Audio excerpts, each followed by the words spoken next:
800-504-8790. I'm here with spokesman John Wolf. So, John, tell everyone listening who should call right now. Well, Maria, first off, thank you for having me here. It's always nice to answer the listeners' questions. Now, as far as who should call in, anyone who's been injured in an accident and think you deserve compensation, give us a call right now. 800-504-8790. You'll find out if you have a case and how much it's potentially worth. Thanks, John. You heard it, folks. Take advantage of this opportunity and call now. 800-504-8790. Advertisement sponsored by Legal Help Center. May not be available in all states. Here's the Wall Street Business Report. Crude prices jumped on worries about worsening tensions in the Middle East. While stocks pulled back further from their records, the S&P 500 edged down by 0.2%. The Dow fell 0.4%. As a DAX composite slipped less than 0.1%. The price for a barrel of Brent crude leaped 5% and is potentially on track for its biggest weekly gain in nearly 2 years. It rose after President Biden suggested officials were discussing a possible strike by Israel against Iranian oil facilities. The no move looks imminent.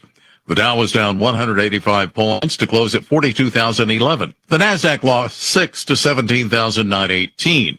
The S&P 500 dropped 9 points to 56.99. For the Wall Street Business Report, I'm John Scott. News and analysis at townhall.com.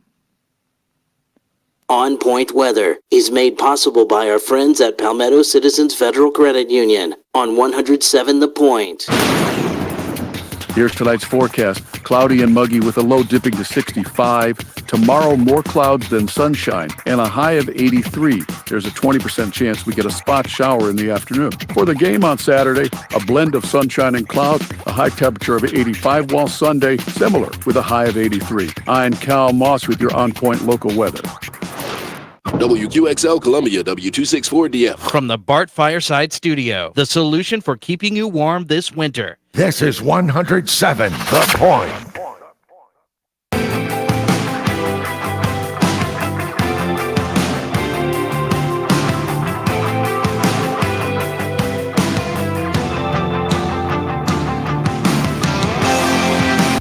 Great things don't happen all at once. Big dreams take time. And when it comes to saving for college, it's those small steps that make a difference. I'm State Treasurer Curtis Loftus. Future Scholar, South Carolina's 5-9 college savings plan, is designed to be taken step by step. You can start with any amount, contributions are tax deductible, and earnings grow tax-free. So why wait? Discover the smart, easy way to save for college at futurescholar.com. This is Sports Talk with Phil Kornblut and Chris Bergen. Sports Talk is heard across the state on radio affiliates of the Sports Talk Media Network and is streaming live on SportsTalkSC.com, as well as Twitter, Facebook, and YouTube. The South Carolina Education Lottery lucky number to call in is 888-898-2525. That's 888-898-2525. Now, here are Phil and Chris with tonight's edition of Sports Talk. Yeah, good evening, everybody. Go ahead, Matt. I'm sorry, Chris. I didn't know if you were going to be back with us. Chris, sorry about that. Difficulties just leading in, but we'll take two. Most importantly, for those that are big fans of Phil Kornblut, you've got another 24 hours to wait until you get Korn back. For those that are big fans of the Atlanta Braves, you've got several months before the Atlanta Braves are back. Unfortunately, their season is over, and we have to apologize, Chris, right up front to Andy in Columbia and any of our Mets fans, because they have the biggest game in several years coming up at about 7 o'clock tonight. They have an elimination game where they can move on to the NLDS. But hopefully, Andy is with us and all the Mets fans across the state for at least the first hour. Indeed, and love to hear from you at 888-898-2525. Yeah, my apologies. We had it set up for Matt to cut on the show, and as soon as I heard Josh yell live, I was ready to go because I just chimed back in. So, but we're off to a rugged start, but we've got plenty to get to, so it's good that we're getting rolling on this Thursday. And so, Smitty, how are you tonight? Better than the Braves. But gonna keep rubbing that in, aren't you? Starting to sound like Corn. Well, he sent us a text at midnight last night. Said, "Hey, the Braves lost." Oh, I'm not happy. No, I am not happy that the Braves are done. I have so many friends, and obviously we've got a lot of colleagues, and we have a lot of listeners that are Braves fans. No, I'm saddened by it a bit, and it's rough luck. I thought the Braves had some good fortune, which you have to have if you're going to win a World Series. They had good fortune in 2021, despite losing Ronald Acuna Jr. But here down the stretch, I mean, not only had they already lost Acuna for the season and Spencer Strider, the Clemson phenom, for the season, then down the stretch, they have Chris Sale had back spasms. He misses before the biggest game of the regular season. He's not able to go. Adam Duvall is, wasn't able to participate late. And then the Braves had to play that doubleheader against the Mets, and they poured out all that emotion and the physicality of then having to fly across country to face the Padres and their $250 million payroll and face two really, really good pitchers. And it just didn't work out. I think the Braves, and now that you can do the post-mortem, you tell me what you think. I think it all went awry when they blew that lead in the first game of the doubleheader. Had they won that game, it might have been a different story. But they left it all on the field that day, and it was too much to ask for them to turn around and compete in the playoffs the very next day. No, I would agree. And even had they gone to Milwaukee, I think that was going to be a challenge. I think the bigger issue with the Braves has been the injury bug that has bitten them as bad as they have had in a while. I mean, you lose guys like Ronald Acuna and Spencer Strider early in the season. I think Brian Snitker deserves a lot of credit just for holding that team together and getting them into the playoffs, period. I actually saw some people commenting on Twitter, on the Braves Twitter page, after last night's game, saying it's time to fire Brian Snitker. And I'm thinking, what are you watching? I mean, I get it, Braves fans have gotten spoiled. All the success in the 90s, all the recent success with the World Series titles and the like, but good grief. I'm not sure there's outside of maybe the Padres manager, Kansas City's, and who else in the American League? Detroit's. I'm not sure there's a manager that did a better job. It's always that answer. Do you give the Yankees and Dodgers managers the manager of the year title because they manage the best team with the highest expectations into the playoffs? Or do you give the manager of the year award to someone, or a coach of the year award to someone who did more with less? And I think those four examples I just gave you are guys that deserve it. And firing Brian Snitker is just outrageous to me. Oh, that's crazy talk. That is from fans. I'll call him out. Snitker's done a brilliant job. That's from fans who didn't know who Brian Snitker was when he got the job, and now they're still banging that drum that he should have never gotten the job. He's done as good a job in baseball since he took over the helm as anybody. Who's been better than Brian Snitker since he took over the Braves? And by the way, start peeling off team's best players the way he's lost Ronald Acuna Jr. Twice for the season. Start peeling off. Well, let's just go ahead and get rid of the top of the rotation. Spencer Strider, you're gone. Chris Sale, that's great that we got you. You'll probably win the Cy Young. We had you all season. That was wonderful. But you can't go at the end of the regular season, and you won't be available in our playoff series either. I don't even understand the case to be made. Fire Brian Snitker. No. Extend Brian Snitker. Exactly. The Braves are has been as successful as anyone since he took over. Look, I'm a Dodger fan. We haven't been as successful since 2021. We won the series in 2020, and then we've had back-to-back first-round exits. I guess it's not the first round, but the NLDS exits in consecutive seasons. So you can't say the Yankees with their payroll. And any of these teams that have been popping up that you just mentioned, like the Orioles, like the Royals, like the Tigers, like the Padres, yeah, they're getting it done this year. But go back and look at their resumes from 2023, 2022, 2021. Snitker's done an outstanding job. That's just sour grapes. That's either people who are looking to blame somebody. I'll tell you who you blame. You have to blame the baseball gods that took Spencer Strider and Ronald Acuna Jr. from you. That's it. End of story. Yeah, those are Braves fans who have been Braves fans for about 10 minutes, would be my guess. Not long-suffering Braves fans like myself who have followed the team since the 80s, when if you didn't lose 100 games, it was a great season. Much less win 100 games. All right, 888-898-2525. We may have time to squeeze in a call or two as the evening progresses. As Phil likes to call it, another big Thursday edition of Sports Talk. We are wired and ready to go over the next couple of hours. Coming up just after 6:30, I had a chance to catch up with CBS and Sirius XM satellite radio college football analyst, former FSU quarterback Danny Cannell. Fascinating discussion with him that we'll bring to you about the Clemson-Florida State game. Is this a game that is a referendum on the transfer portal? I think you'll enjoy his answer. He also delves into South Carolina Ole Miss and touches on NC State men's basketball as part of the conversation. So we'll get that to you just after 6:30. Right after 7 o'clock, Mike Morgan set to join us.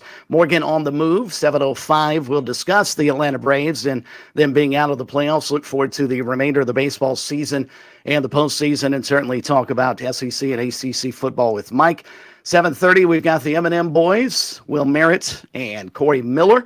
Corey can tell us about the Georgia-Alabama game because, Smitty, if I'm not mistaken, he was at that game, and he's the reason I picked Georgia to win the contest. Because if there's anybody that's more plugged in to Alabama that's not actually on the staff than Corey Miller, I don't know who it is. And Corey laid out last week a lot of reasons why he felt Georgia was going to be the better team and beat Alabama. And I think he's probably as surprised as anybody. So I'll be fascinated to hear his breakdown of that ball game from Saturday. Yeah, Georgia did post a furious comeback when they found, someone to pick on. Kind of, they found the duck and they found a matchup which to their advantage.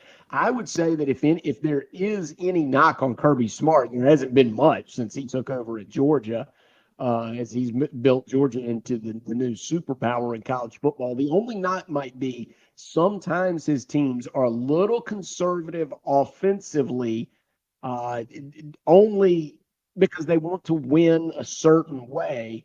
And when they fell way behind, they were forced. Mike Bobo, of course, Gamecock fans will remember Mike Bobo, who was a short time the interim coach and was hired as the offensive coordinator in Columbia under Will Muschamp. He finally just cut Carson Beck and that wide receiver core loose in the fourth quarter against Alabama, and they nearly pulled off a miracle comeback. But I think that'd be the only knock on Kirby Smart, is he doesn't always open it up early in the ball game, especially in big games. And I think you have to give Kalen DeBoer some credit, the head coach of Alabama. What a job he did game planning Monday through Thursday based on the way Alabama jumped out to a big lead in the first half. So we'll get the M&M boys and their thoughts about South Carolina, Ole Miss, and certainly Florida State Clemson just after 7:30. 888-898-2525 if you'd like to join us here on this big Thursday. But we start with some big news out of the South Carolina High School League, Smitty, and this may affect you, the Sankesty Braves, and every other high school team in the state of South Carolina. Scott Early, who is now the president of the South Carolina Athletic Coaches Association, sent a letter requesting the stoppage in play statewide to South Carolina High School Commissioner Jerome Singleton and the state's athletic coaches earlier today, and then posted it to the association's Twitter page. Lou Bajek of the state newspaper, their prep beat writer and sports coordinator, actually talked to Scott Early to confirm this. Early confirming that the Coaches Association is seeking a postponement in play right now, not just an extension to the regular season. Now, the high school league planning to meet to discuss possible changes to the schedule until next week at the earliest, according to one report. But one thing I guess Early said, if the schedule remains unchanged, affected teams may be forced to play multiple games in 1 week simply to make the season end date. This poses a serious risk of injury and diminishes the quality of competition that the South Carolina High School League strives to maintain. He adds, we have made similar adjustments when hurricanes have impacted the eastern regions of our state, and I believe it is only fair and reasonable that we extend the same consideration to our student athletes and the western regions. Postponing the playoffs by 2 weeks will not only allow affected schools the opportunity to resume practice safely, but it will also enable all teams to compete under equitable conditions. Our student athletes deserve the chance to represent their schools and communities with the full support and safety that the league has always prioritized.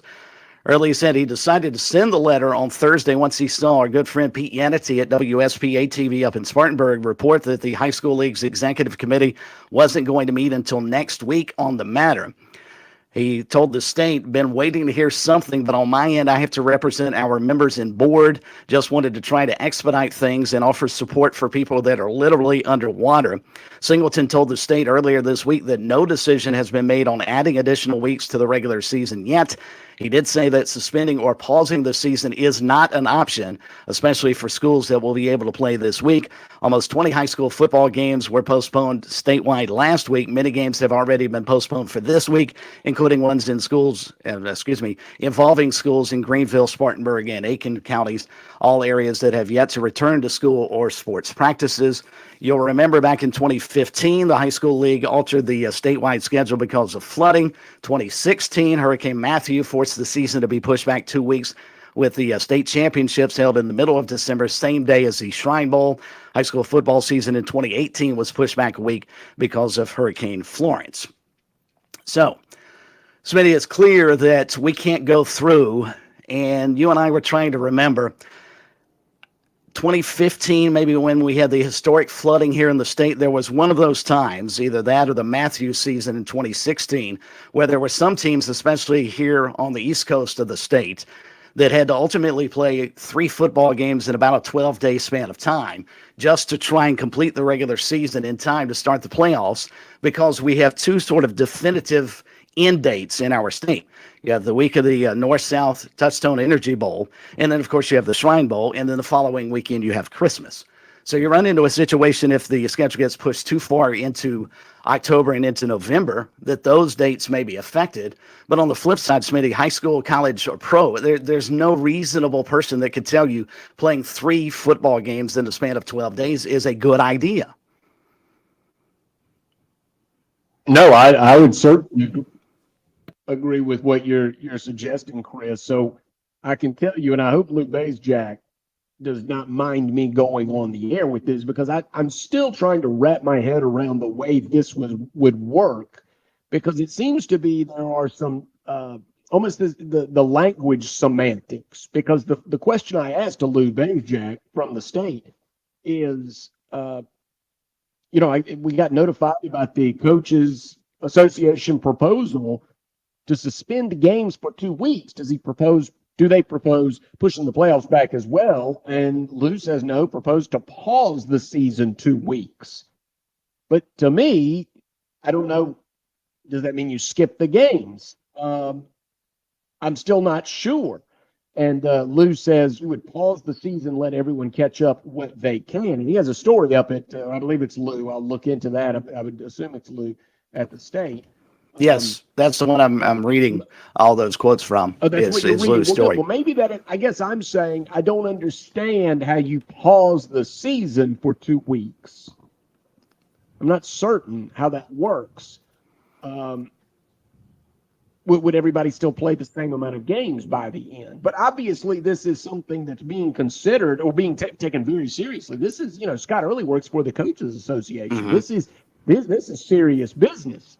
And you know what? It may not be a bad idea. I'm not against in any way making sure that we take care of everybody that we can and make this as equitable as possible from the coast to the foothills of South Carolina. I think everyone agrees with that, but what's the best way to go about it? And I don't think pushing the Touchstone Energy Bowl, pushing the Shrine Bowl is much of an idea. So what do we propose to do? And I'm just not certain how it would all work out where everybody would end up playing the same amount of games. But, maybe you can explain it to me. I'm still not sure how it works out. And we'll fight through it as best we can. I'm just not sure how, if you pause the season for 2 weeks, what does that mean? Games then that wouldn't take place? Is that what we suggest? That's the only way you could do this in my mind. And I appreciate you thinking I'm smart enough to figure this out, because I'm not. I'm just a high school fan like everybody else in our state is. But I think the only way you can do this, and let's face it, it is somewhat unfair. And I'm going to use that term very, very loosely, with the full knowledge that fairness in this scenario is is so unimportant in comparison to what the folks in the upper part of our state are dealing with. So bear with me for a second while I mention this. But it's almost unfair to the teams on this end of the state to have to sit around for a couple of weeks and not play any competitive games. They could probably still practice, but and this is, Scott Early is asking for all fall sports. We focused clearly a lot more on high school football than anything else, but this would affect volleyball and every other fall sport in high school. They want to, my guess is, just postpone the season until we get to whatever week we restart, and you pick up with those games that were scheduled for that week. So what in the interim, those games would just be lost. And for a team in Greenville County, that makes perfect sense. For a team in Marion County, over this way, I'm not sure it makes a whole lot of sense. But we're all in this together here in the state. And what benefits a portion of our state that was just hammered by Hurricane Helene, probably we all should just suck it up and do what's best for the folks in the upper state. And if that means, as Scott Early is requesting, stoppage in place statewide for a couple of weeks, then that's probably the best thing for us to do. Yeah, I tend to agree.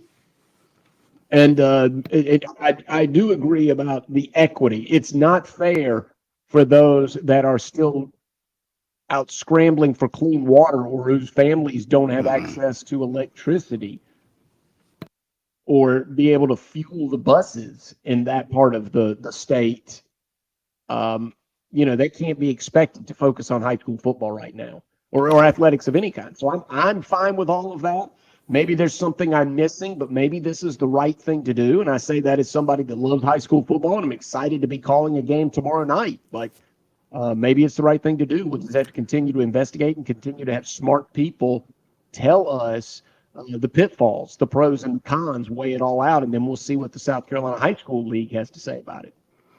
Well, and if you read further into the state, and this is part of Scott Early's letter from earlier today, he says postponing the playoffs by 2 weeks will not only allow affected schools the opportunity to resume practice safely, but it will also enable all teams to compete under equitable conditions. That first part is what I wanted to focus in upon for a moment, postponing the playoffs by 2 weeks. So in Scott Early's mind, at least, and he's a lot more plugged into this than I am, so I hope I'm not putting words into his mouth. But he's thinking, instead of starting the playoffs, they're scheduled to begin, the first weekend in November? Is that right? Yeah. I don't have the first weekend in November. So my guess is the third weekend in November is what he is looking at doing, and then still have the full run of playoffs. So you would just, if I'm reading this correctly, we would just take the schedule where it is right now, push it forward or back, depending on your preference, 2 weeks, start the October 5th games on October 19th, and then run to the remainder of the season. And that would push the playoffs into where they would compete. The upper state, lower state finals would be the weekend of the Touchstone Energy Bowl. And then the state championship games again would be the weekend of the Shrine Bowl. And what would become of those two high school games? That's a great question. That is, especially the Touchstone Energy Bowl, where all the players are from our state. Yes. Maybe you move that, you'd have to play. You can't play it after the Shrine Bowl. That's where we run into issues, because you're dealing with Christmas too. So I don't know what they can do. This is, it's just not a good situation. It's unfortunate, clearly. And the health and safety of everybody involved in the upstate is the utmost importance, and a whole lot more important than playing a high school football game. But there are obviously legitimate reasons to try and get these games played, and I just don't know. I don't know what a good solution is, and this is why I'm glad I'm not Jerome Singleton having to deal with this kind of stuff, because this is almost becoming a yearly situation with us. We are going to have a hurricane, some sort of tropical storm that's going to force cancellations. Now, clearly not to this degree, but we're going to run into this situation seemingly every year. And so maybe we should go a route like Skeesa's done. Skisa was smart enough to get out in front of this year. They actually built in a weather date where I don't think teams are playing next weekend, I believe, or the weekend after that. So they're actually going to use any postponements they've had the last couple of weeks. Those games will be played on that date. I don't know why the high school league wouldn't consider doing that moving forward, too, to accommodate something that is seemingly a year-in, year-out type problem. I think you may be right. I think what we may have to do is build in a mid-season bye for everyone, and then if anyone, or maybe later, and then leave that date wide open in case somebody or a portion of the state needs to make up games. So as you said, give ourselves a little buffer, because right now what's happening is we're starting games early, and players have to practice and then play in that August heat. And then we always find, and then if we have a weather event, we always find ourselves rushing toward the end as everybody sees winter break coming. Then we try to squeeze the games in. So you're absolutely right. We may have to, frankly, no one wants to hear this. We may have to actually schedule fewer games hard and fast. You may have to trim a game either from the playoffs, which the high school league doesn't want to do, or trim a game from the regular season to ensure that, as Scott Early put it, equitability. We need, because in the future, weather will affect different parts of the state differently. We need to go ahead, as you said, and get out in front of this and have a game plan. I'm a big fan of two things that could fix part of this. It won't cure all ills. First off, go to 4 rounds of the state playoffs, not 5. They're unnecessary. That first round is an absolute joke. Should not occur. We have too many teams in the playoffs to begin with. The second thing is, if you do this and build in a mid-season bye week for everybody across the board, that means we could get rid of week 0 and everyone would start that week, but it would be called week 1, August 18th, thereabouts. And you could still, and you wouldn't even have to start that early, because once you cut a round of the playoffs, you could start around the weekend before Labor Day. And that would solve a lot of problems as well. But what do I know? I'm just a guy who can read stuff on the radio on occasion. Well, you did a nice job. All right, we've got a jam-packed show, and that was not how we expected to start. No.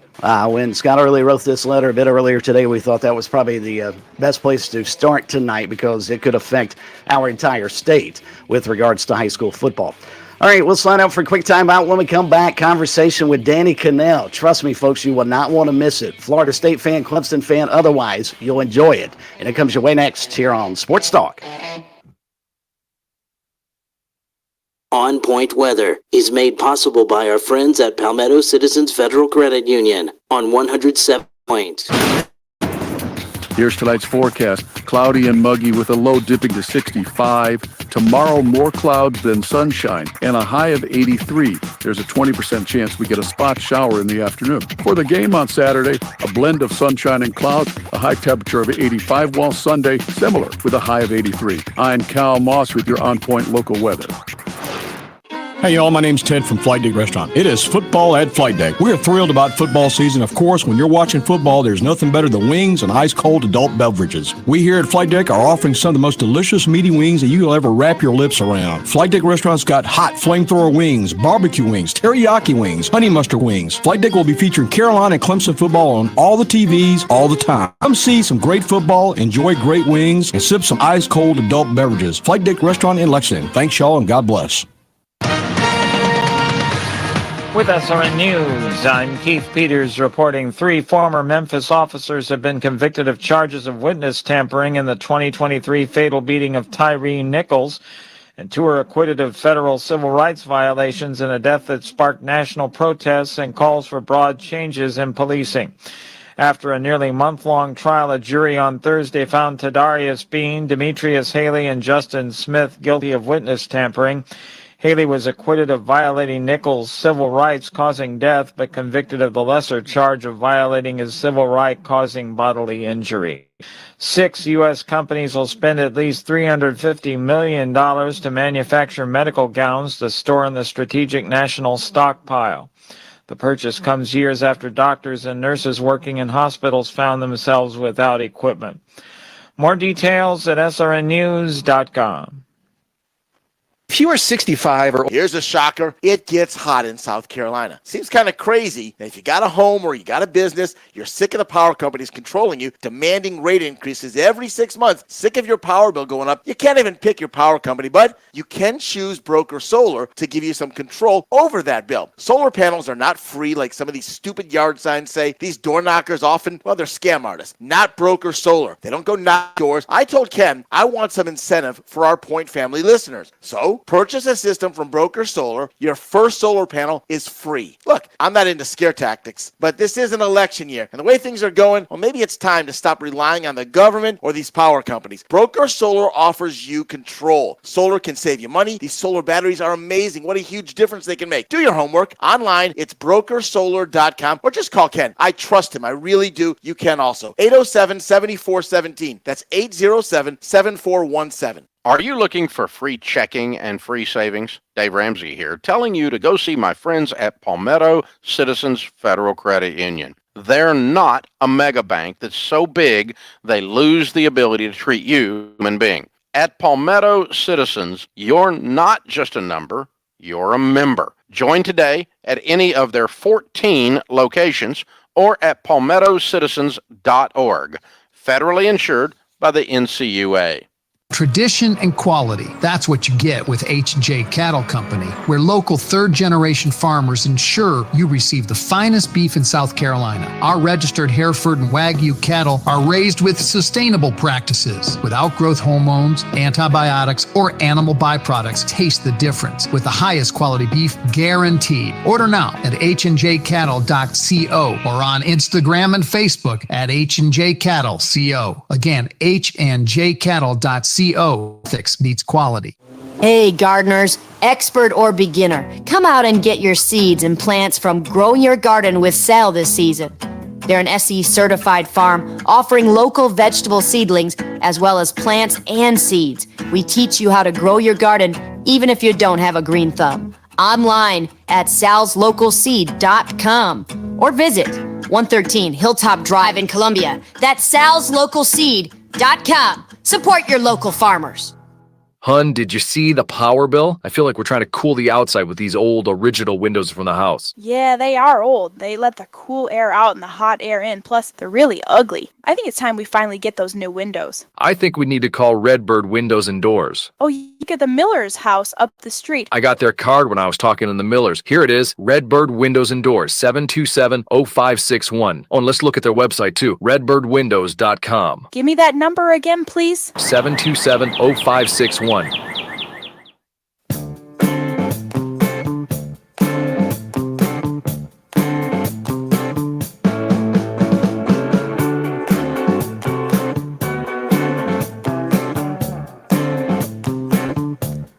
Big Thursday night here on Sports Talk Media Network. Chris Bergen over here in Sardis. Josh Cohen back at our Columbia-based studios. And Matt Smith with you tonight down in Georgetown. Phil Kornblut out again tonight for Rosh Hashanah. He'll be back with us tomorrow for a busy football Friday. Mike Morgan on the way just after 7 o'clock. Then the M&M boys after 7:30. We've got some recruiting as well. We'll hear from Danny Cannell here in just a quick second. But first, Shane Beamer on his coach's show a bit earlier this evening, actually mentioning that the Gamecocks are at least getting a little bit better health-wise. Alan Cole was saying that Shane Beamer said on Carolina Calls tonight that Rocket Sanders, Lenore Sellers, and also Jared Brown will all be probable on tonight's injury report. That's an upgrade from last night's injury reports, where Sellers was listed as questionable, as were Sanders and Brown. So we will see if those guys are able to go on Saturday against Ole Miss. Our poll question this week brought to you by our good friends over at Larry Lucas State Farm Insurance in Columbia. You can give them a call at 803-799-1998. In light of the aftermath of Hurricane Helene, which may also clearly, as we just touched on, affect the South Carolina High School League schedule as well moving forward, should the Clemson-Stanford game have been played? 296 votes already in. 55 nearly percent saying no, 45% saying yes, it should have been played. You've still got another day or so to log on and lodge your thoughts up on our Twitter page at SportsTalkSC and also on the website at SportsTalkSC.com. All right, we'll get some recruiting out of the way in just a little while, but earlier today I had a chance to sit down and visit with CBS Sports and also Sirius XM Satellite Radio college football analyst Danny Cannell, former FSU quarterback. And, of course, he's got a lot of things to say about what's going on with Florida State. So let's listen in as we sit down and visit with Danny Cannell here on Sports Talk. It is fantastic to be on, Chris. I'm fired up to talk to you. Talk a little college football is always enjoyable. Even better with you, man. I'm fired up to be on. Well, you're too kind. And before we dig into Florida State versus Clemson, that's sort of the subject du jour with you. As an FSU alum, how painful has it been to watch the start of this season, considering what the Seminoles accomplished last year? Boy, I tell you what, Chris, it is the tale of two seasons, to say the least, because last year I was getting called to ask about Florida State's, national championship hopes. And this year I'm asking about the disastrous start that you mentioned. It has been one of the most shocking, downfalls or starts to the season. I can't even come up with a word because it's so perplexing to describe where Florida State is after just, 6 weeks ago. Most people, not just me, because I get accused of being a Florida State homer all the time, but there were a lot of people that covered college football that thought Florida State would be a legitimate ACC title contender and possibly an outside chance to be a national championship contender. And yet we're at this point where Florida State has just one win on the season versus Cal. They're 1-4. And this matchup against Clemson, which everybody circled as potentially, playoff defining ACC championship game implications, would be a massive battle. It's like the 10th best game of the weekend, and maybe even lower because of how off Florida State has been. And I think, if you think I sound perplexed, I think Mike Norvell and this coaching staff is probably equally perplexed, and they are searching for answers under every rock right now. Well, you're probably the perfect guy to ask. As a former quarterback, what were you seeing before he got hurt last week from DJ Uiagalelei? And why, in your opinion, prior to his injury, since he won't play this weekend, why hasn't he performed up to expectations? What's interesting, Chris, is I have a tweet that I sent out while DJ was at Clemson. It was probably the third or fourth game in his tenure, and Clemson fans were getting a little restless, right? What's wrong with our offense, and do we need to bench DJ? And I sent out a tweet, and I said, I think they need to bench DJ just to find out if the problem is him or it's the offensive scheme. And I found myself early this season saying some of the same things, where against Boston College, it wasn't his fault because he wasn't turning the ball over, but the offense was just sputtering. It wouldn't get anything going. They just didn't look like even a top 30 offense. When with the talent they had, you would expect them to be that. And so it's kind of wild how here we are a few years later, and I felt myself with the same question around a DJ-led offense. And now, of course, we're going to get to see what it's like without him. And I don't think it's all his fault, but I don't think he's, he hasn't been the biggest problem. He was against SMU. He's coming off his worst game ever in college football, ever, against SMU. So him, the injury comes at a time when it was time to make a change anyway. And now we'll get to find out against a really good Clemson defense, was DJ the big problem or was it the offense? And it's probably a combination of both. But I think expectations have always been off the charts for DJ, which is almost unfair. But when he went to Clemson, it was off the charts. I mean, where he performed best was Oregon State, and they were happy because they didn't expect him to be a Heisman Trophy candidate. He comes over to Florida State. I think a lot of Florida State fans thought he'd be this superstar savior, and he just wasn't. So some of that's on the expectations that have surrounded him throughout his career, too. Chatting with Danny Cannell here on Sports Talk. Danny's visit courtesy of Bet Online, where you can check out the updated college football playoff, conference Heisman, and also college football week 6 lines. And Danny, let's chat about this game this weekend on Saturday. How does it play out in your mind, and what does Florida State have to do to perhaps even stay in the game, much less win it? Yes, that is a great question. I think you'll get – so there's been some criticism around Mike Norvell, and, has he lost this team? I get it that it got ugly against SMU, but I think the Florida State team will come out with a good fight.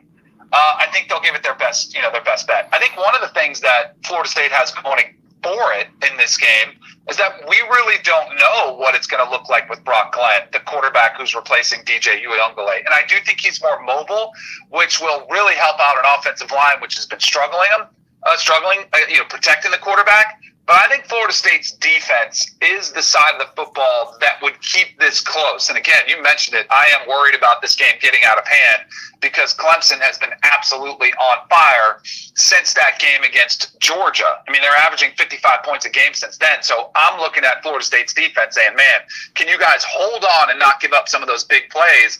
And I do think that's where guys like Patrick Payton, Josh Farmer, a couple defensive linemen, Marvin Jones Jr., they've got to do a job up front, taking away Clemson's big playability, trying to get after Cade Klubnik, trying to, make sure that you stop the run game with Phil Maffa and, to prevent those big plays from happening, which all of a sudden Clemson's big play offense has been really explosive. So I think you can hear the fear in my voice of where I think this game could go. I was actually surprised that the point spread was around 2 touchdowns. I thought it might be up there closer to 3.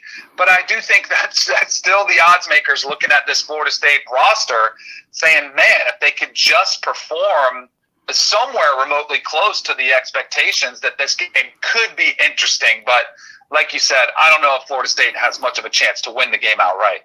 Danny, is this game a referendum in your mind on the transfer portal? On one hand, you've got a team in Clemson that is built on high school recruiting, and then the other, Florida State, has taken full advantage of transfers to build its team.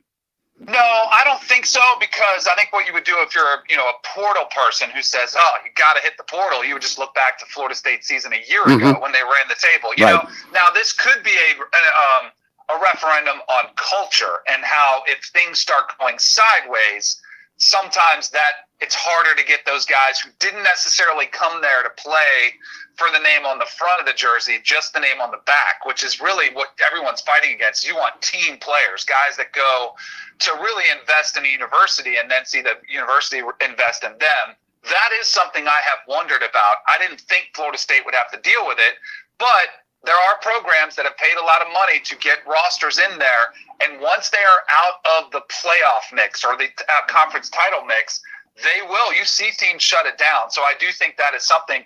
I'll say this about Dabo, and I wouldn't say criticize is the wrong word because I love Dabo. I think he's an incredible coach, but I would try to convince him to embrace the portal more than he has, right? Because I do think it is the equivalent to trying to, an NFL team trying to only win through the draft and ignoring free agency. I do think Clemson, and I love his culture. I think he's right on that. And I was rooting for him against Georgia, and I still think he might have the last word. And a lot of people who were dunking on Dabo saying, oh, this is why he needs to hit the portal.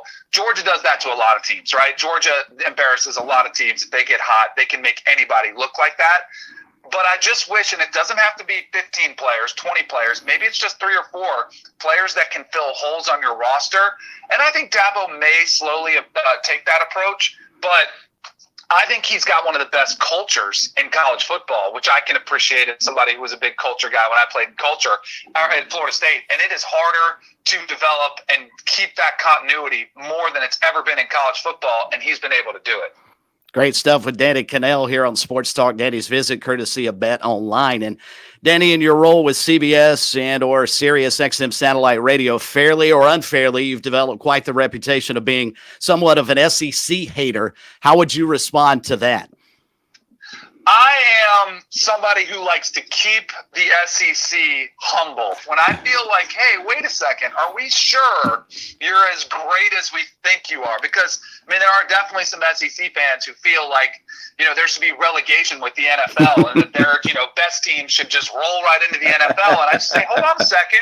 There's a lot of other good quality football programs and some other football conferences that can go toe-to-toe. And Clemson has been one of those teams that can do that.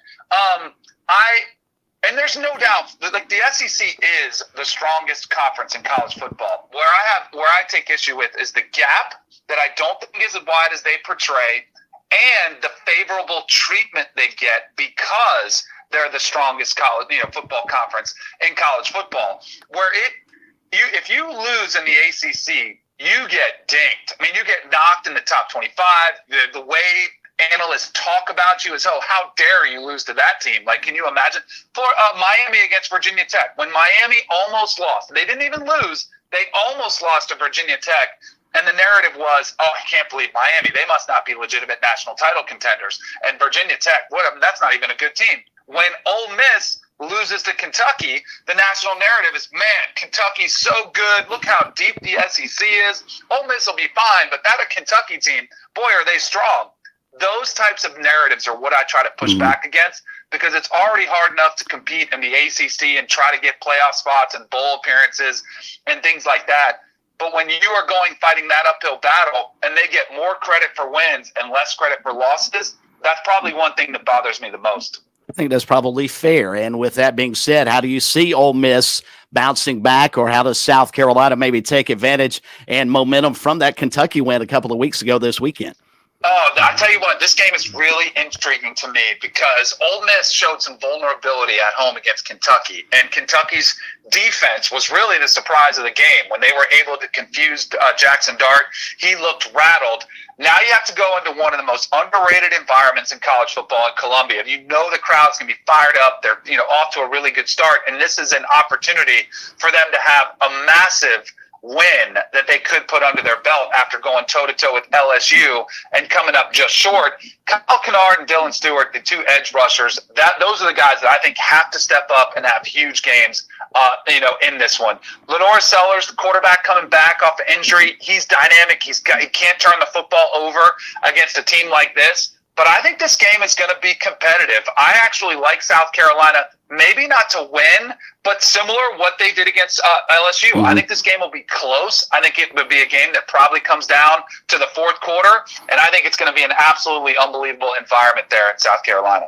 Danny, before we let you go, everybody knows about your football career. You were a darn good baseball player as well, but you had to turn into a basketball fan last year. How much did you enjoy watching your nephew, Ben Middlebrooks, and NC State in the Final Four last year? It was so much fun. I had a blast. And, Florida State's team, I need to find a football team this year to root for. But last year, Florida State's basketball team wasn't very good, so they didn't make the tournament. And then I have my nephew playing at NC State, and they were, not only the darlings of the ACC going on that unlikely run, but they became the darlings of college basketball, making that run all the way to the Final Four. And their fan base was awesome. I became known as Uncle Danny, just going around the fan base because they knew who I was. Oh, that's Ben's uncle. And it was really cool. Ben's a great kid, so I was happy to see him have some success. And they got another, he's going to have an opportunity now, with the big man in the middle, DJ Burns, off to the NBA. Now Ben's got to step up in a big role. So once again, I'll be supporting the Wolfpack again this season in the hardwood to see how they do. But it was so much fun, man. I love college basketball. And then when you have a personal tie to it, makes it even that much better. Before we let you out of here, give you a second to tell us what you're doing with Bet Online. Just make sure BetOnline is a great sports book. You can go out there, check it out, betonline.com. They've got great odds. They've got fun ones, too. They've got Heisman odds, national championship odds, and then, of course, your traditional game lines every week. So for all your sports betting needs, make sure you go check out BetOnline. That's Danny Cannell joining us here on Sports Talk, chatting Florida State, Clemson, and all things college football. Danny, really enjoyed the conversation. Appreciate your time, and enjoy the football this weekend. You too, Chris. It's always great catching up. We'll have to do it again soon. All right, Danny Cannell chatting with us. Of course, CBS. You can catch him on Sirius XM Satellite Radio, the Cover 3 Locks podcast, and his visit again courtesy of Bet Online. Quick time out. Plenty more to come. We'll bring back in Smitty. There's a lot to react to from what Danny Cannell had to say, so we'll get into that as we roll on a Thursday here on Sports Talk on the Sports Talk Media Network.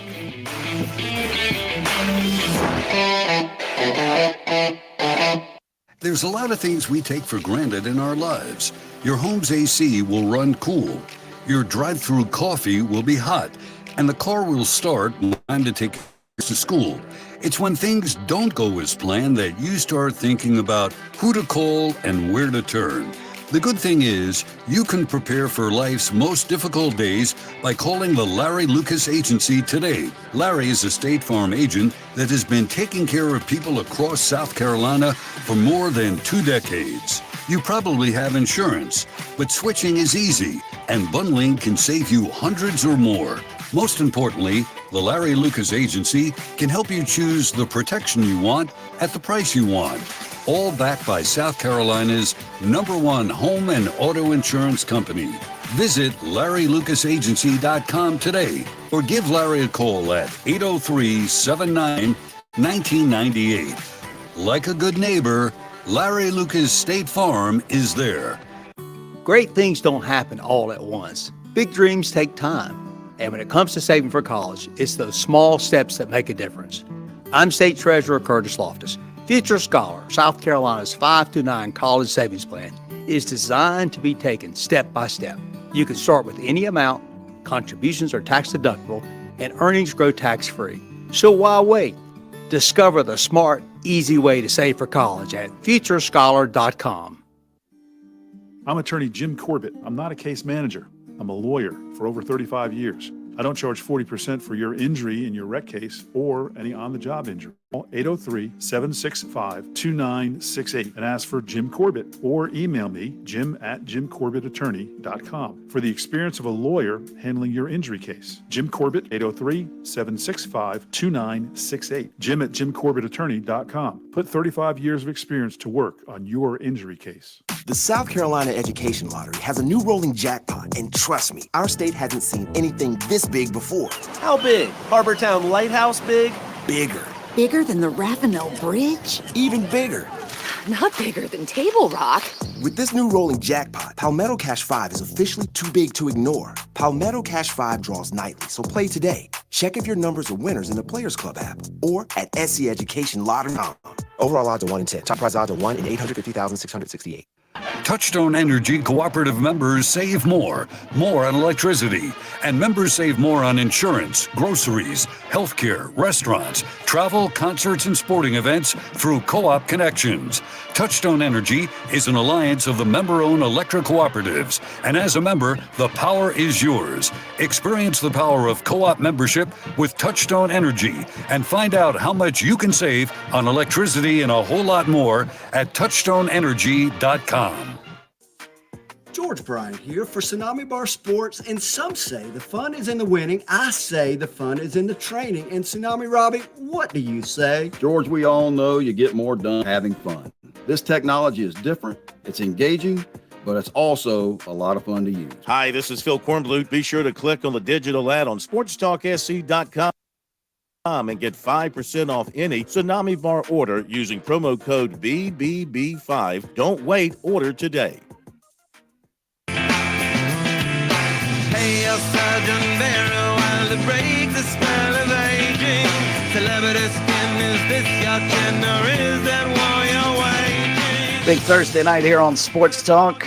Chris, Smitty, and Josh with you this evening. Mike Morgan right around the corner here in about 10 minutes. The M&M boys coming up after 7:30. Get Will Merritt's take on Clemson and Florida State, along with Corey's thoughts on the upcoming matchup between South Carolina and Ole Miss. In case you missed it earlier on his weekly radio show, Carolina Calls, Shane Beamer saying that Lenore Sellers, along with Raheem Sanders and also Jerry Brown, should be upgraded from questionable last night to probable tonight on the SEC injury reports.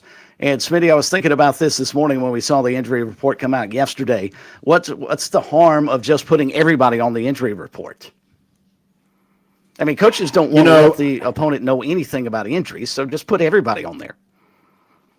Well, because they do govern this now, Chris. Mm-hmm.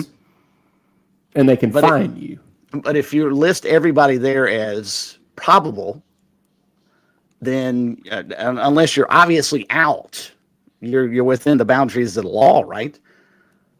I don't know. I don't know who is governing this or how tough they're going to be on it. I know Bill Belichick, he took a lot of flack for years. And I know that Nick Saban would not have been a fan of this, of now having to submit an injury report and tell anybody anything.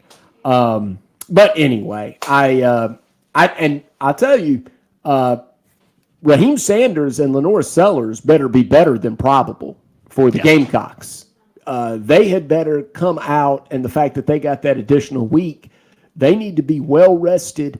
And this is something that crossed my mind. And it was when, I was saying last night, I didn't know if South Carolina had been consistent offensively in terms of moving the chains and putting the, one drive next to the other. Lenore Sellers needs reps. I know right now he needed some rest due to that ankle injury that he suffered, and it could be, could be all the way back to ODU where he missed some time. I'm sorry, it was Kentucky. The Kentucky game where he missed some time. Then LSU, he doesn't finish the game. Robbie Ashford comes in and takes over. And then you have the bye week. Well, if you look at it, Lenore Sellers doesn't have that many reps, or as many reps as a lot of starting quarterbacks have through 4 games of the season, of taking 3-step, 5-step drops, looking over the defense, and making throws down the field. So that's something to consider. And I think Gamecock fans will have to be patient with Lenore Sellers. But just as Danny Cannell said, I think it will be a 4-quarter game, and I agree with that. I think this will go into the 4th quarter. I think South Carolina is going to have a great game plan for Ole Miss based on what they saw against Kentucky and the fact that South Carolina can do some of the same things offensively. And I think this South Carolina defense is legit. I've said that from the first time I saw them against Old Dominion. I think that defensive line, I think Kyle Kennard, Dylan Stewart, those guys are just an absolute wrecking crew, and they'll keep the Gamecocks in the game. But in order to get them over the top and do what they couldn't do against LSU, bad calls from the officials notwithstanding, they're going to need Lenore Sellers to make plays down the field with his arm, because that's where Ole Miss is vulnerable. Ole Miss has got a tremendous pass rush. Their front seven's great. They are vulnerable down the field, so now Lenore Sellers has to look for Mazio Bennett or Jared Brown or whomever out there, Nick Harbor maybe, which we haven't seen a lot of, and make plays against that Ole Miss secondary. That's where the Gamecocks can really make some hay, and really that could be what takes them over the top, takes them from being in this game to winning this game. Yeah, I think Ole Miss's secondary very undisciplined as it was last week against Kentucky. Quickly, I thought something that Danny Cannell said really struck me. He said this game on Saturday between Florida State and Clemson, not a referendum on the transfer portal, it's a referendum on culture and how the transfer portal can either help your culture or, in this case, with regards to Florida State, affect your culture. And I think he's spot on. No, I would agree with that. And he's right. Clemson does have a good culture and a very consistent culture. Mm-hmm. You know what you're going to get. And look, I know that Dabo Swinney has been under fire because this team, this program has not been reaching the heights. And you can look at some of his hires among his assistant coaches, and maybe he's given too many opportunities to former Clemson Tigers. All of that. We can relitigate that on a different night and time. But what you have to say is, with Dabo Swinney and Clemson being built the way they are through recruiting and not the transfer portal, you don't have these wild ups and downs that you're seeing with Florida State. All right, we'll slide out top of the hour update. When we come back, we'll get moving with Mike Morgan. He'll be on the move next here on Sports Talk.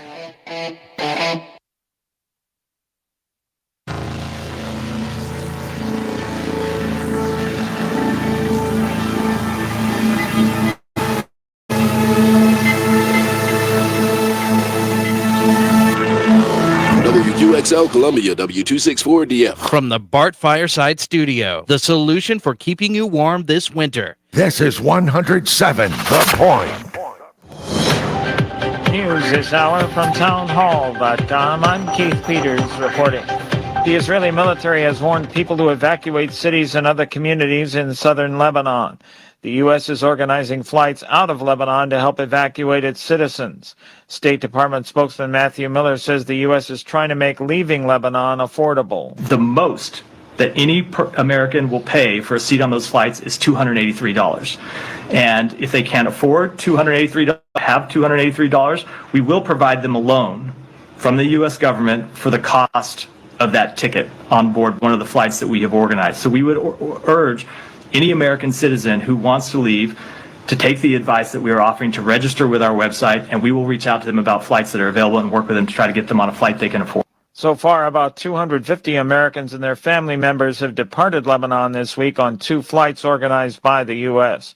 The Israeli warning signals that their military may widen a ground offensive launched earlier this week against Hezbollah. Former President Trump was campaigning in the battleground state of Michigan today, saying he will reverse the policies of the Biden and Harris administration if he's elected. We have a plan and we're going to fix it very fast. It's going to go very quickly. Can you imagine what she's doing to our country on the borders? Can you imagine? With everything else is bad. But can you imagine what they're doing on the border? Why? Why are they doing it there? killing our country. We can soon have soaring incomes, skyrocketing wealth, millions and millions of new jobs, and a booming middle class. Vice President Kamala Harris was meanwhile campaigning in another battleground state, Wisconsin, today with former Congressman Liz Cheney. On Wall Street, the Dow down by 184 points, the Nasdaq dropped 6, the S&P lower by 9. More on these stories at townhall.com.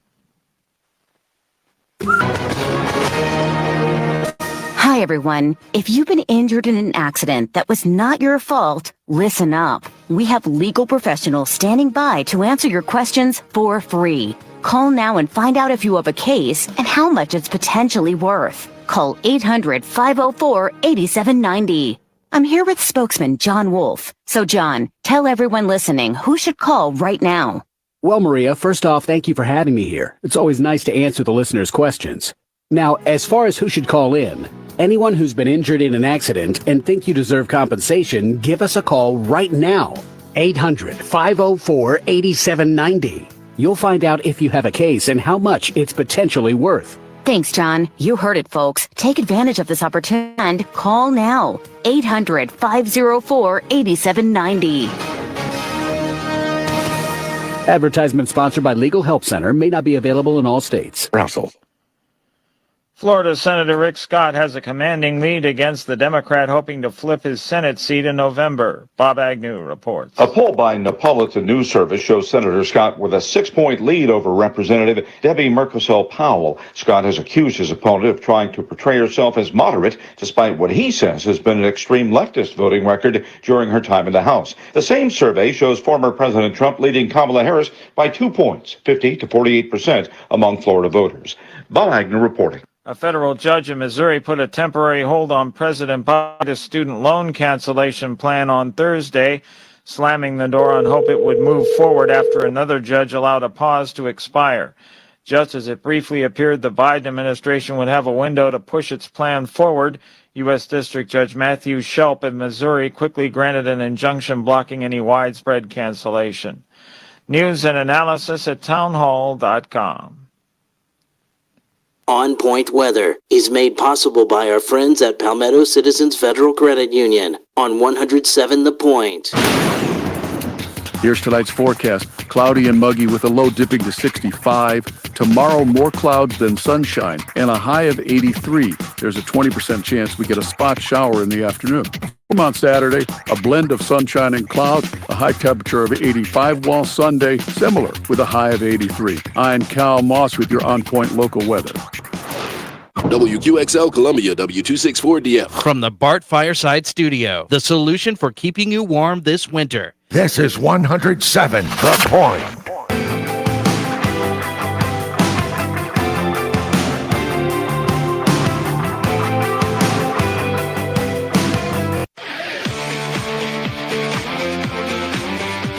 Welcome back to Sports Talk on the Sports Talk Media Network.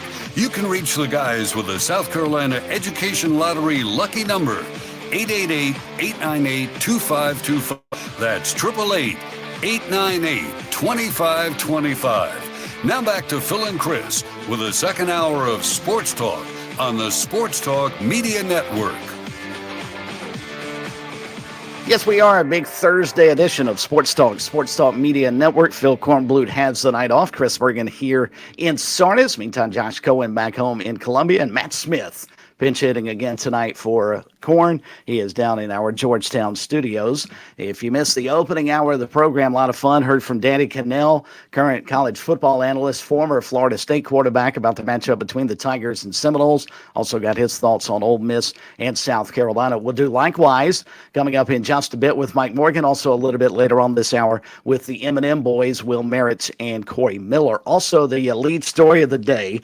Before we get to Mike, South Carolina Executive Director of the Athletic Coaches Association, Scott Early, sending a letter to the South Carolina High School League today saying that he'd like to see a 2-week postponement of the upcoming schedule statewide.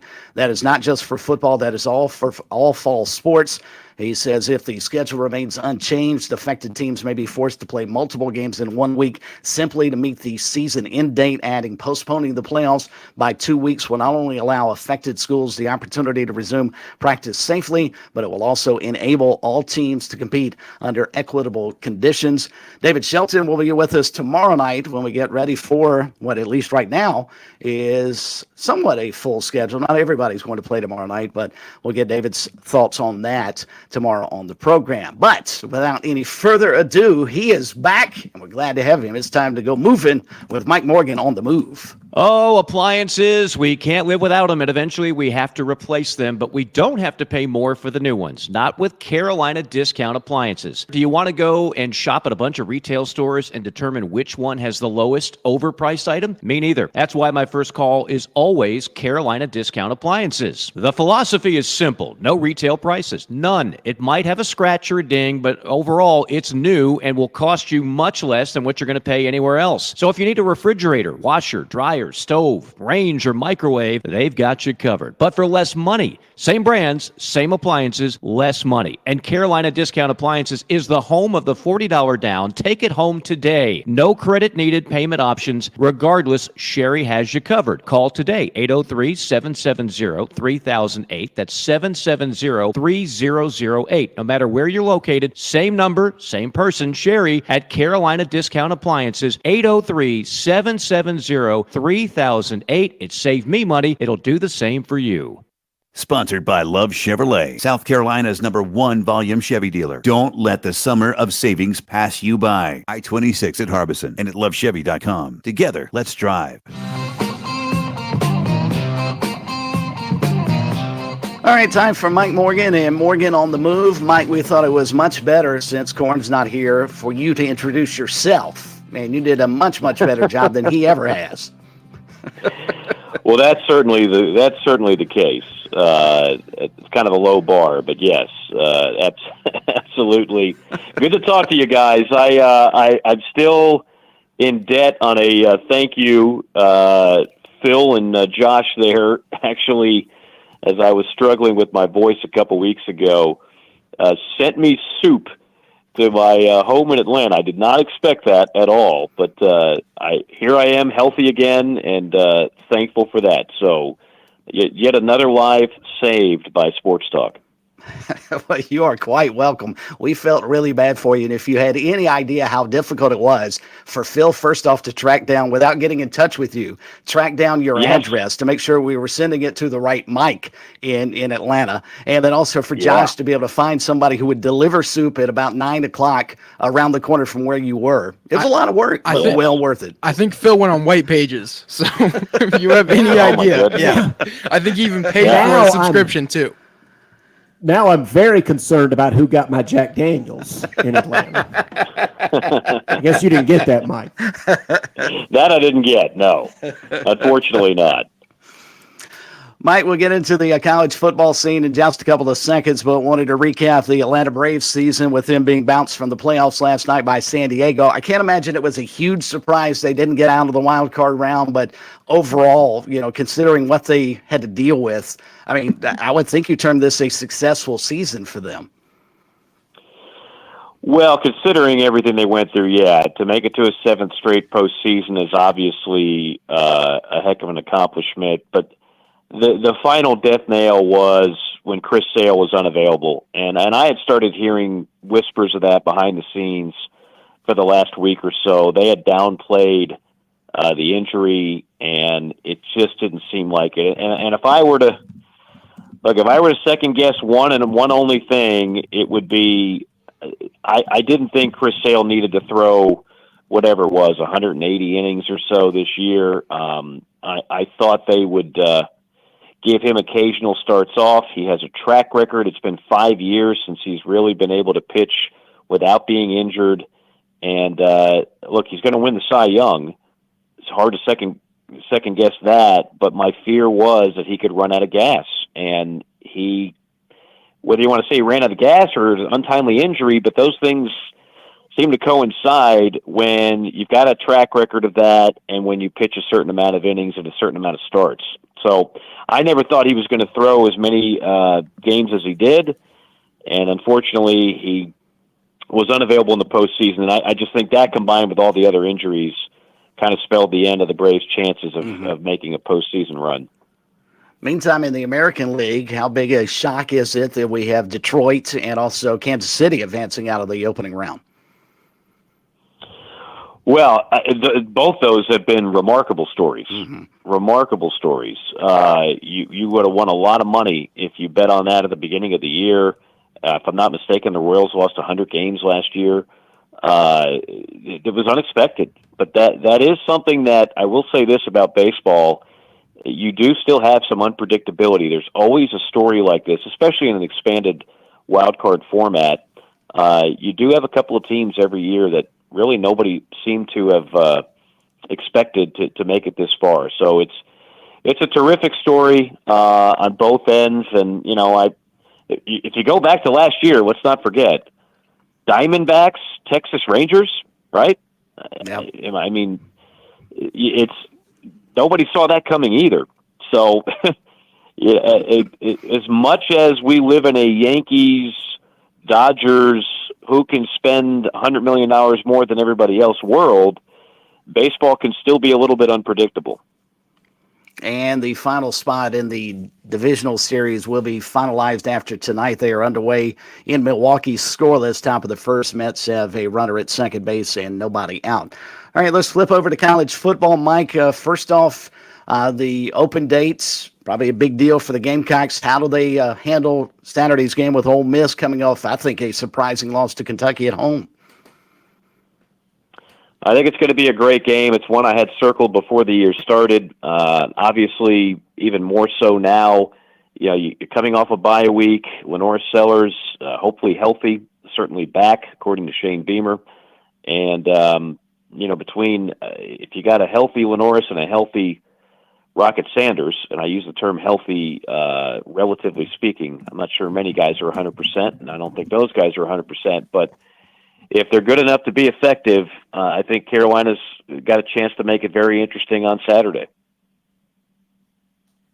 Yeah, I'd agree with that, Mike. They're absolutely, as I said in the last segment, right now they're listed as probable. Probable's not good enough. They have to be right at near 100%. You saw how Kentucky did it, Mike, and I'm curious, is there a different way to skin this cat, or do you think that has to be the formula for South Carolina as well? Just do your best to keep Lane Kiffin's offense, Jackson Dart, on the sidelines and kind of muck this game up, or do you think there's another way that you actually have to throw some haymakers because you've got to get to at least 3, maybe 4 touchdowns in best case scenario to knock off Ole Miss?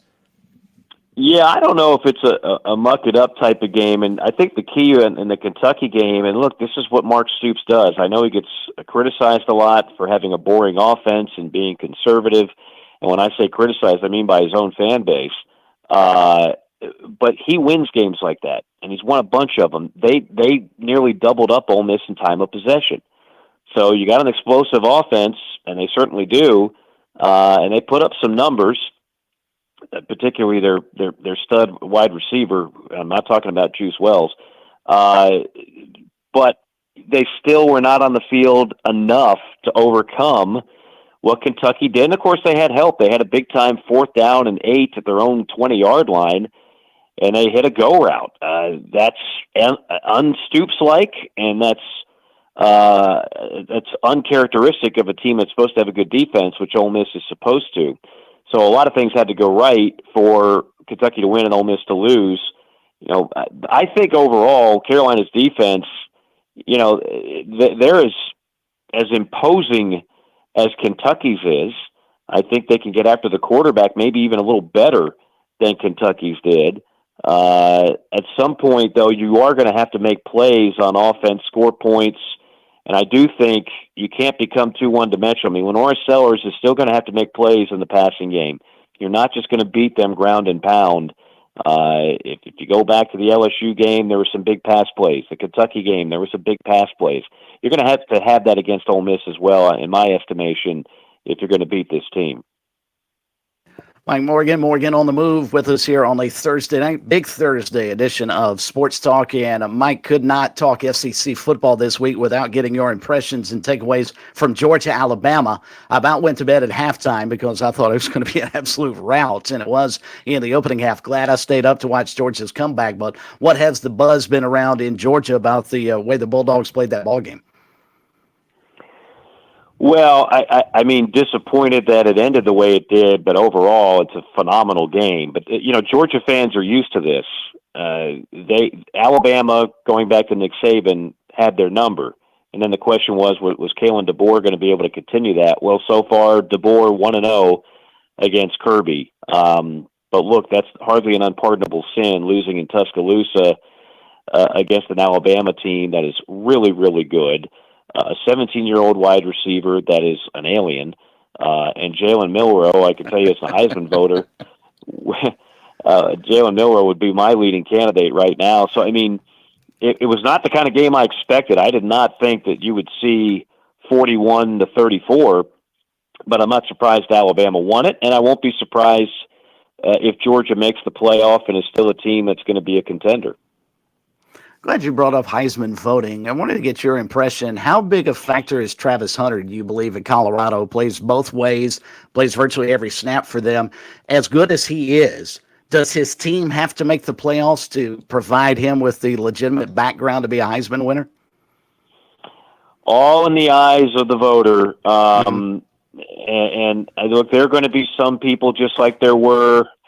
I wasn't a voter at the time, but I remember very well the Charles Woodson, Peyton Manning Heisman Trophy ceremony. And there were some people that just so desperately wanted to be different and say, look at me, I voted for a defensive player and I voted for a non-quarterback. And that helped push Charles Woodson over the top. It really did. I think in this particular case, yes, wins always matter. Remember, that was a Michigan team that went undefeated. That was a Michigan team that went on to win the Rose Bowl. So if you're Travis Hunter, everybody knows he's a tremendous player. But if he's going to win the Heisman Trophy, Colorado's going to have to win a lot of games. If he wants to get invited, that's still a possibility. I mean, I could certainly make a case for Travis Hunter to be one of the guys in New York when it's all said and done. Don't sleep on Ashton Genty. He is the running back for Boise State. He averages over 10 yards a carry. He's been slicing and dicing up defenses, including Oregon and Washington State. Nobody has been able to stop him. Scouts that I talk to, many of them believe he's the best running back in college football. So if they make it to the playoff as the 1G5 team, he ought to be in New York. I think he's a terrific player. That'll be interesting to follow over the next couple of months. All right, Mike, we'll let you get out of here on this. Quick question about Florida State and Clemson this weekend. How could we have been so wrong? And I say we as a collective group of football fans on Florida State this year. I don't know how any of us could have predicted they would be this bad. But it starts with DJ. I hate to throw it all on one player. And then the bottom line is not just him. They missed on the portal.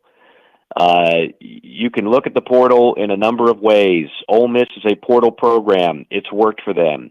Florida State, the portal worked for them very well. They struck gold, particularly at the wide receiver position and the defensive line position.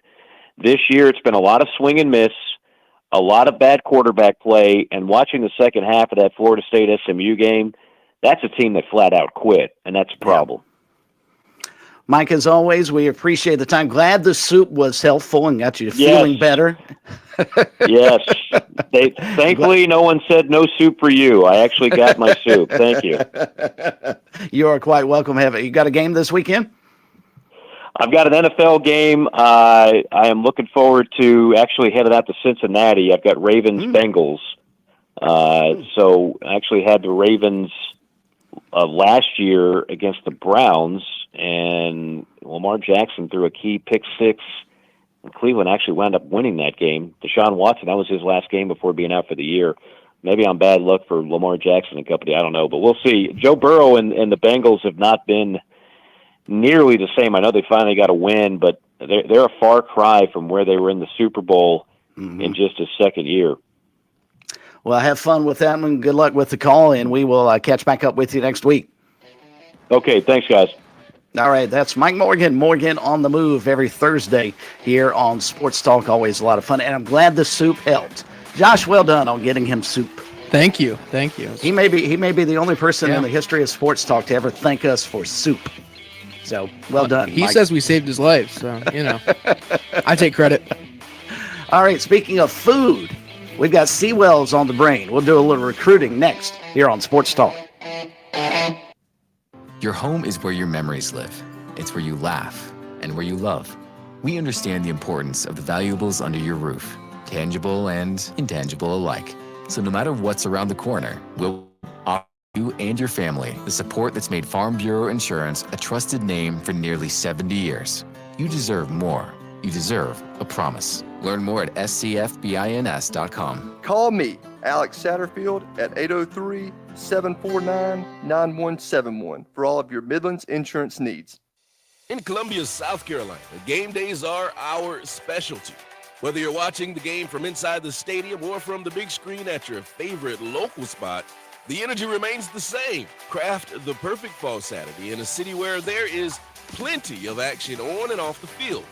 From tubing and kayaking to Soda City to rooftop restaurants and plenty barbecue. We're ready when you are. Plan your weekend. Experience ColumbiaSC.com.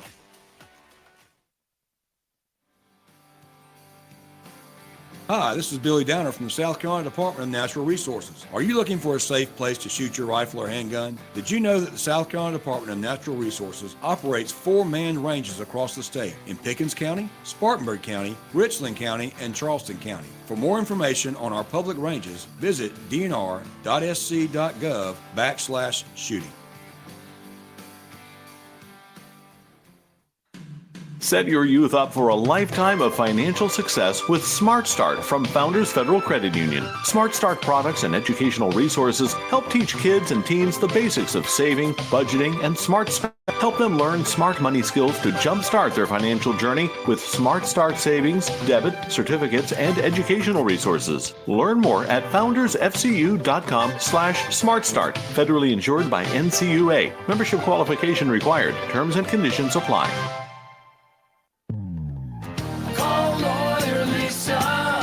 Experience the difference with Lawyer Lisa. Hi, I'm Lisa Hostetler-Brown. Helping an aging loved one arrange for their care can be one of the most difficult things you will ever do. Fortunately, you don't have to navigate this maze alone. Lawyer Lisa's knowledgeable life care team can lead you down the right path. Visit lawyerlisa.com to see how we can help. Call Lawyer Lisa.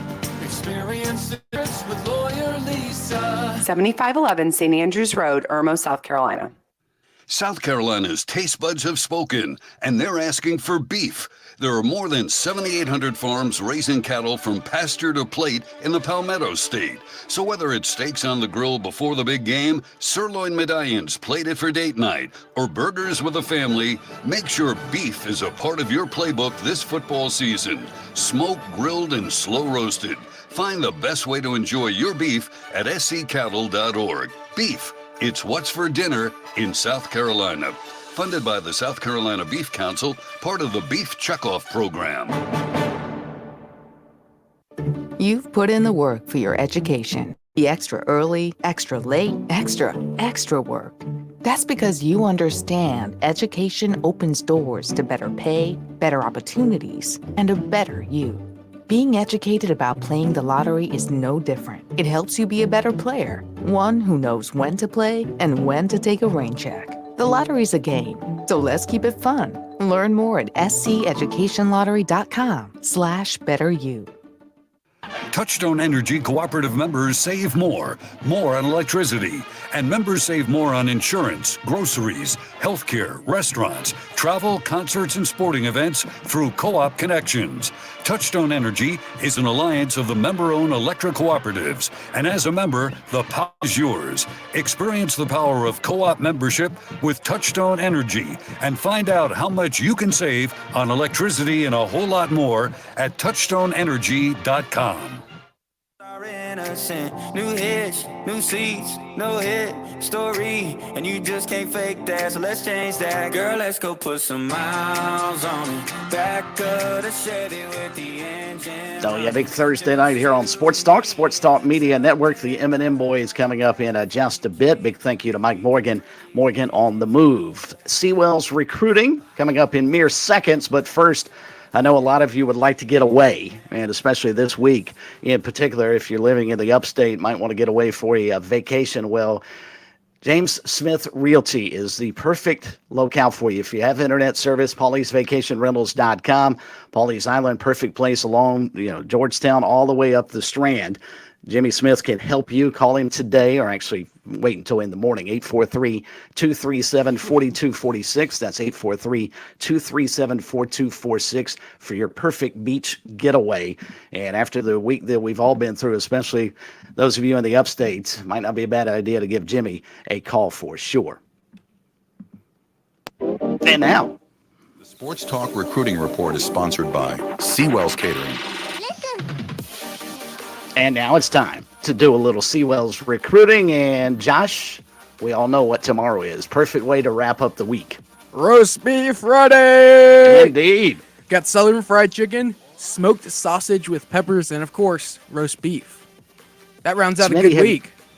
Smitty, have you had a chance to sample the roast beef at Seawell's? No, I've never been up there for a Friday because I know Corn goes and, I just don't want to run into him. I was thinking about going on Wednesday after the coordinators, but I decided not to. I wanted the roast beef. I'm just going to be honest, but I couldn't wait till today or tomorrow. I understand. I want to go tomorrow. I know Corn won't be there because he'll be en route to Tallahassee, so it might be a perfect day for you to head over there.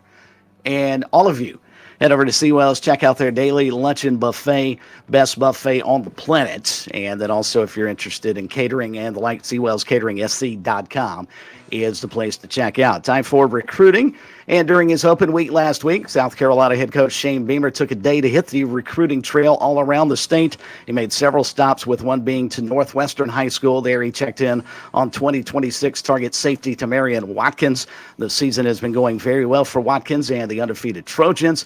He'll be back at USC on Saturday for the matchup with Ole Miss. He was also on hand for the season opening win over Old Dominion. He visited NC State last weekend, and he's been to a game for North Carolina, and will go to Florida State on November the 2nd. Prospects revealing plans to visit South Carolina this weekend for the Ole Miss contest.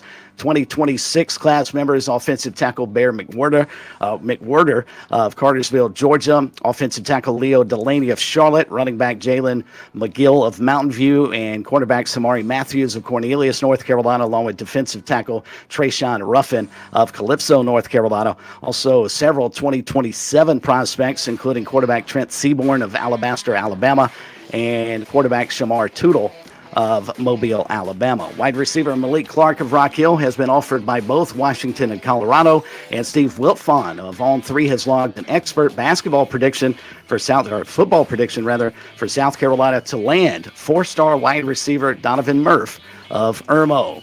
We've got the M&M Boys coming up next to wrap up Sports Talk. On Point Weather is made possible by our friends at Palmetto Citizens Federal Credit Union on 107 The Point. Tonight's forecast, cloudy and muggy with a low dipping to 65. Tomorrow, more clouds than sunshine and a high of 83. There's a 20% chance we get a spot shower in the afternoon. For the game on Saturday, a blend of sunshine and clouds, a high temperature of 85, while Sunday, similar with a high of 83. I'm Cal Moss with your On Point local weather. The hunting season is here. Whether you hunt in the woods or near the water, Palmetto State Armory has you covered with everything you need for the season. PSA has a complete inventory of AR-style rifles, bolt-action rifles, shotguns, ammunition, outdoor apparel, decoys, and more from all of your favorite brands. Visit PalmettoStateArmory.com to find the store nearest you. Palmetto State Armory, American-made for life.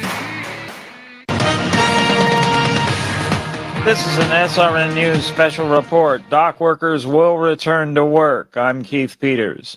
The union, representing 45,000 striking U.S. dock workers at East and Gulf Coast ports, has reached a deal to suspend a 3-day strike until January 15th to provide time to negotiate a new contract.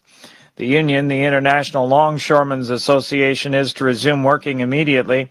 Both sides also reached agreement on wages, but no details were given, according to a joint statement from the ports and union Thursday night. The union went on strike early Tuesday after its contract expired in a dispute over pay and the automation of tasks at the ports from Maine to Texas. The strike came at the peak of the holiday shopping season at 36 ports. This has been an SRN News special report. I'm Keith Peters reporting.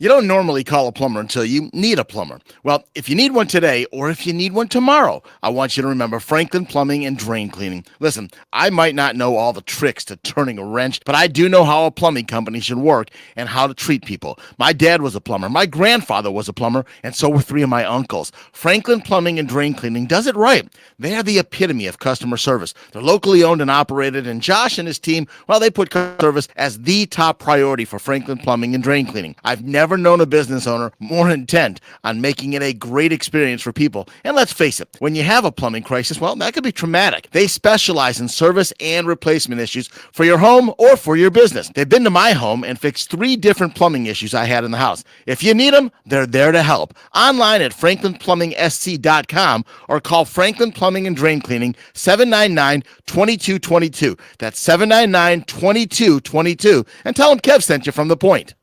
Hello, this is Stacy Huff, host of Huff Nation Sports Zone, each and every Saturday, 10 to 11 a.m. right here on 100.7 FM, The Point, and also 1470 a.m. It'll be a fun trip around the world of sports. Huff Nation Sports Zone.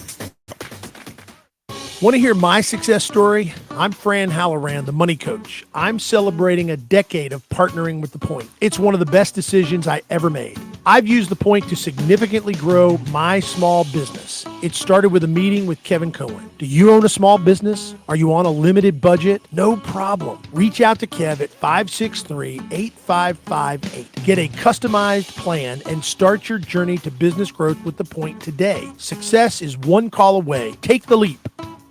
Getting quality employees to fill positions in your company is essential, but finding those people can be a major hassle unless you use ZipRecruiter. ZipRecruiter makes finding quality people a breeze. ZipRecruiter's advanced technology identifies candidates with the right roles, sends you great matches, then you can easily invite them to apply. 4 out of 5 employers who post on ZipRecruiter get a quality candidate within the first day. See for yourself. Go to ZipRecruiter.com/free to try ZipRecruiter for free. That's ZipRecruiter.com/free. Wendy's breakfast burrito has an entire breakfast in every bite.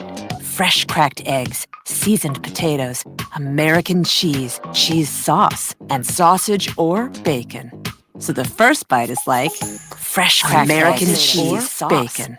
And the second bite is like fresh cracked American cheese, bacon. And the third bite, you get the idea.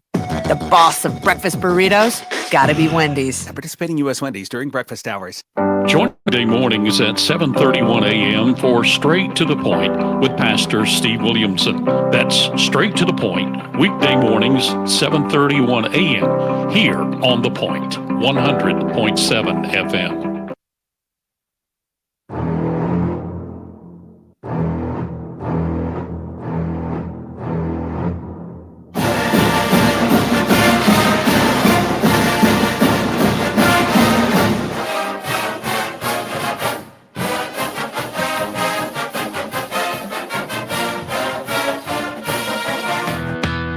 It's the M&M Boys on Sports Talk with former Clemson offensive lineman Will Merritt and former South Carolina linebacker Corey Miller on the Sports Media Network.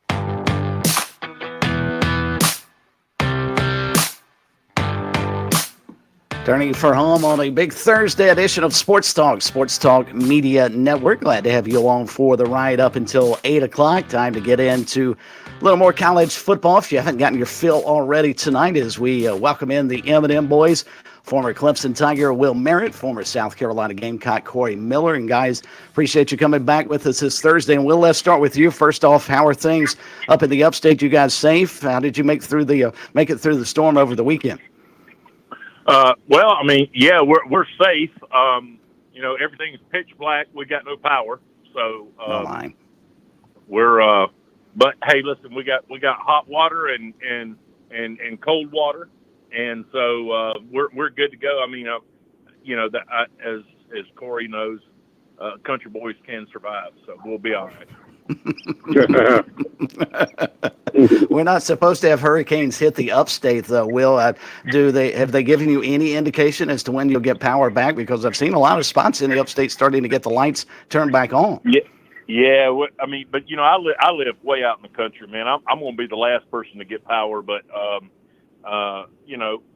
they're telling us that maybe tomorrow, could be Saturday, and it could trickle into Monday. But it's all right. I got gas in my 4-wheeler, gas in my Polaris, and I'm good to go, man. Did you guys just hunker down and batten down the hatches on Friday night and Saturday, or did you head out of town? Oh no, we stayed home, man. I'm not leaving my house. Understand. Well, I'm glad you guys are safe, and we certainly hope the power gets turned back on real soon. Corey Miller, in a little different situation. How are you doing on this Thursday? Well, I'm doing great. Actually, I was out of town, missed the storm. I was down in Tuscaloosa for the Alabama-Georgia game, and me and my son did our radio show, and I did the pregame show down there with him. And so my wife had to do the whole no power thing for 3 or 4 days, her and my mother-in-law. So, but we're okay. A lot of trees fell down in the neighborhood over in Forest Station, over by the golf course. But everybody's healthy, got our life and health and our strength, and we're very thankful. But my thoughts and my prayers for sure are out to all the folks, South Carolina, North Carolina, Georgia, that are struggling right now. So many people lost their lives. So I really pray that for their confidence, strength during this difficult time. Well, I do want to chime in on that. A really good friend of mine that lives in Hendersonville, North Carolina. A lot of elderly people have lost their lives, and man, that's tough. That's just tough, man. And a lot of their family can't even get to them. They can't even get to be with them. So, anyways, just echo what Corey said, man. It's a tough time right now. It is indeed, and hopefully we can provide a little levity to this, and that's why we have you guys on. And Corey, let's get into some football. You probably saw the game, at least a tale of two halves, but certainly the game of the season thus far in Georgia and Alabama. How impressed were you with what Alabama did in the first half, and then how impressed were you with Georgia's comeback? What a great game. I mean, it was kind of one of those games nobody would have predicted that it would happen that way. You know what I mean? Alabama, what a great start, 28 points in the first quarter, 30 points, the first half. And but kudos to Georgia at the Carson Beck, tough turnover, 3 interceptions, a fumble. But they found a way to get a lead with over 2 minutes to go in the fourth quarter. And then what about the 17-year-old Jalen Milroe with a 75-yard touchdown pass, and then a freshman with the interception closed the game up. I mean, it was a great, great game. But Alabama's a good football team. Georgia's a good football team. And I think we may see those guys again down the road. How good is that combo of Williams catching passes from Milroe? And my guess is SEC folks are hoping they'll graduate as quickly as they can. And they're really, really young guys. Yeah, I mean, listen, I'm the chance to see him this summer. And, I'm old school. Everybody was talking about Ron Williams. Oh, he's a 5-star plus. And I'm like, I don't give a crap. He ain't played a college down yet. But, I want receipts. Well, that brother has given me some receipts right now. He is a real deal. And the fact that he should be in high school, I mean, playing Friday night light football, he's shredding up the number one team in the SEC, the Georgia Bulldogs, who have won 41 SEC games, I believe, in a row up to that point. And he goes for $177. I mean, unbelievable. But it's fun. But they got some holes. They got some holes in their secondary. They got holes, in their pass rush, I think, that they got to fix, because I think these things can bite them down the road. But, hey, man, this league is full of parity right now. I mean, I think there's 6, 7 teams that are really good in the SEC that anybody can win on any given night. The M&M boys here tonight on Sports Talk. That dude hasn't even gone to the prom yet. And he's torching people. I'm guessing he would have his choice of dates now, though, Will. He hadn't even had his first kiss, and he's torching people. Hey, hold on. I don't know about all that, but I'll tell you what. Who would have thought that a 17-year-old would do what he's done? And he does paint his fingernails, man. Which I'm like, and again, I was like, I don't know, bro. You got your crimson fingernails, but boy, he's playing lights out.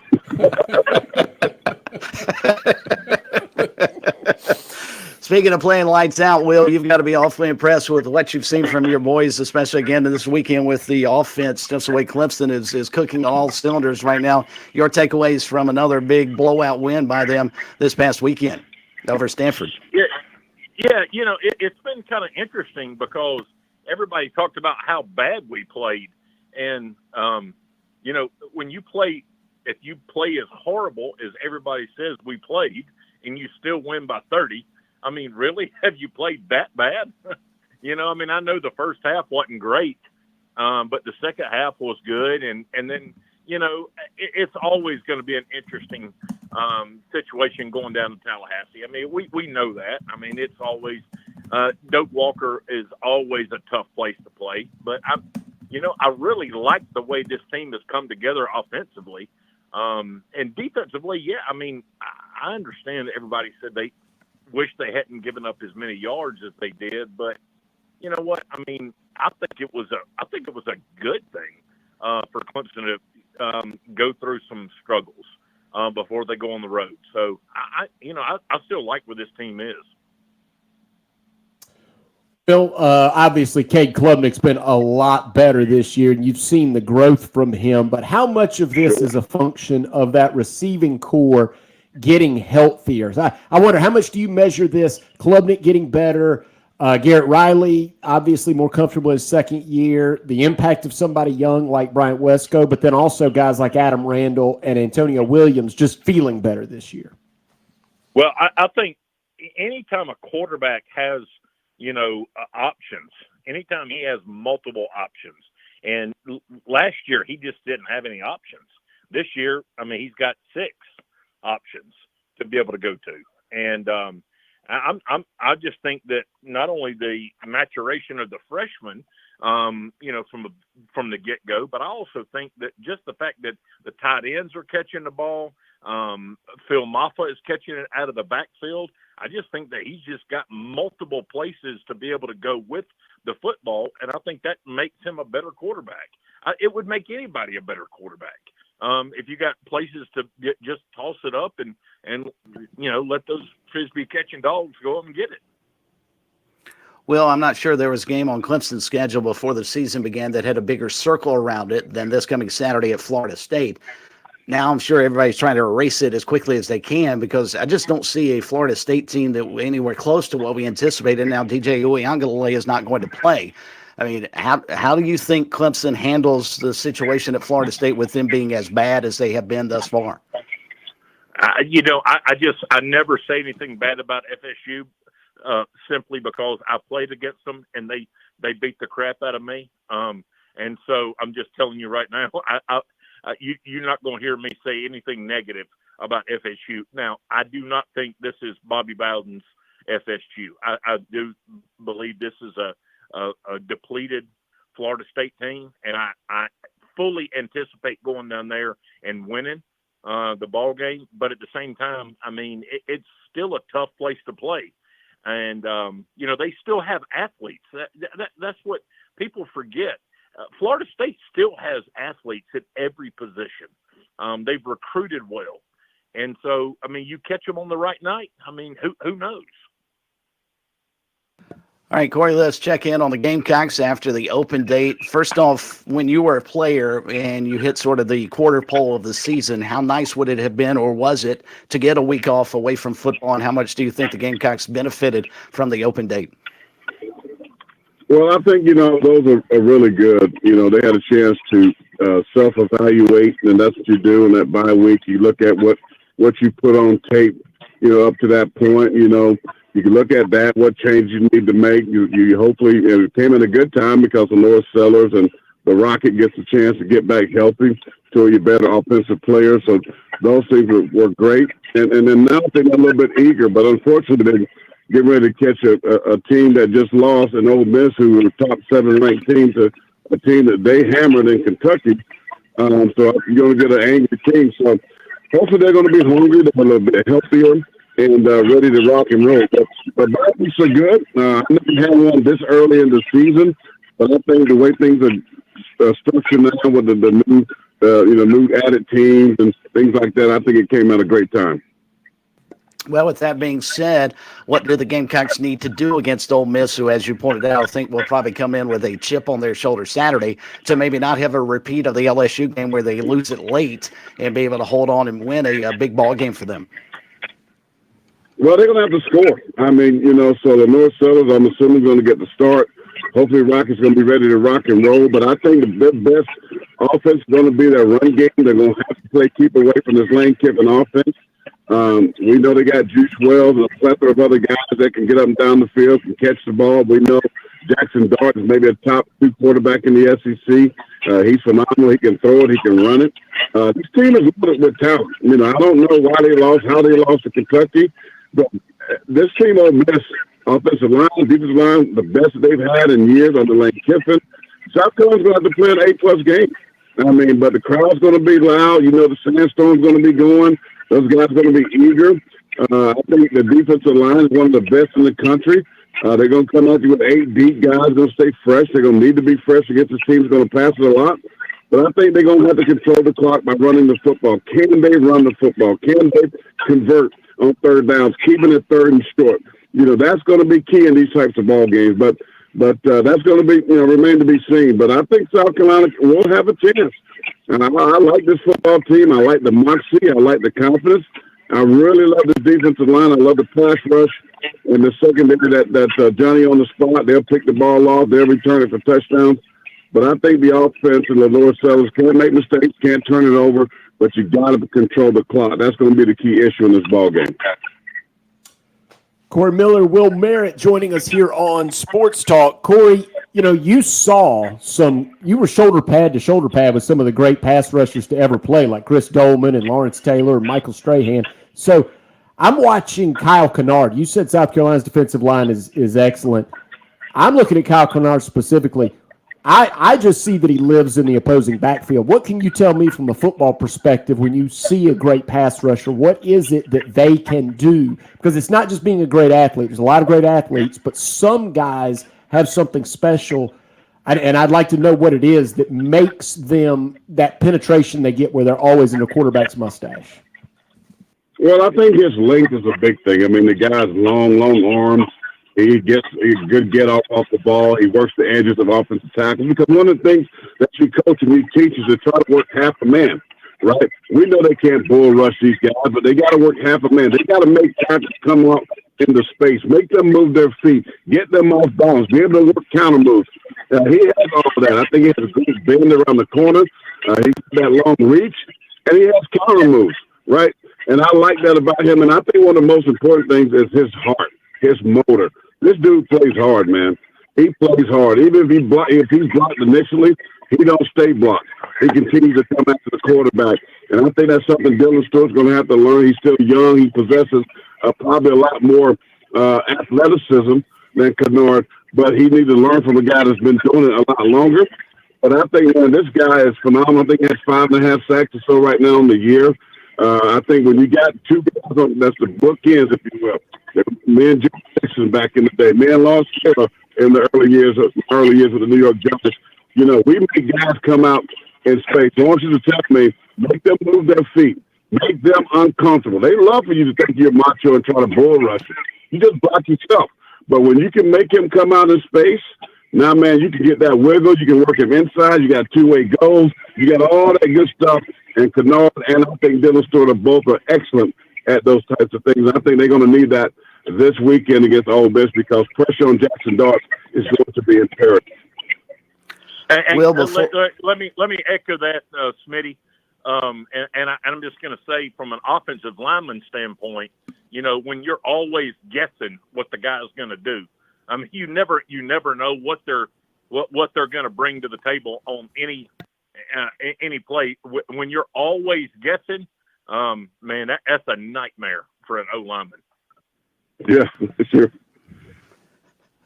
Will, quickly, and then we'll get the rivalry meter and turn you guys loose. Had talked with Danny Cannell a bit earlier today, and I asked him if this game Saturday was a referendum on the transfer portal, and he said no, but he believes it may be a referendum on culture. With regards to Clemson and spending as much time as the Tigers do recruiting high school athletes and building that culture versus what Florida State has done here of late, going through the transfer portal, do you buy what Danny Cannell is selling? You know, I will tell you this. You know, everybody has been, very critical of Dabo for not necessarily, using the NIL and the transfer portal and all that. And Florida State, on the antithesis, has gone exact opposite of Clemson. And, they've just lived in the portal.